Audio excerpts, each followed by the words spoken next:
સંભલકાંડ ઉપર રાજકીય સંગ્રામ યથાવત. સાંસદ ચંદ્રશેખર આઝાદને પ્રશાસને રોક્યા. અખિલેશ સહિત તમામ વિપક્ષી નેતાઓએ પ્રશાસન અને પોલીસની કામગીરી પર ઉઠાવ્યા સવાલ.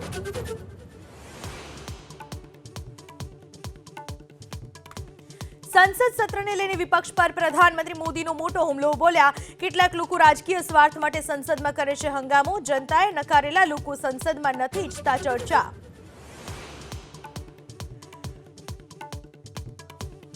મહારાષ્ટ્રમાં 29મી નવેમ્બરે શપથ ગ્રહણ સમારોહ સંભવ. ભાજપના 25 તો શિંદે અને અજીત જૂથમાં 5 થી 7 ધારાસભ્યો બની શકે મંત્રી. મુખ્યમંત્રી પર હજુ સસ્પેન્સ.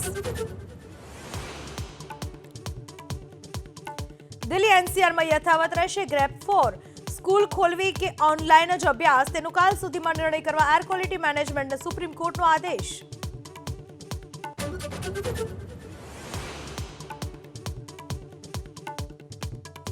પર્થ ટેસ્ટમાં ટીમ ઇન્ડિયાની શાનદાર જીત. ઓસ્ટ્રેલિયાને 295 રને આપ્યો પરાજય. 5 મેચની સિરીઝમાં ભારત 1-0 થી આગળ.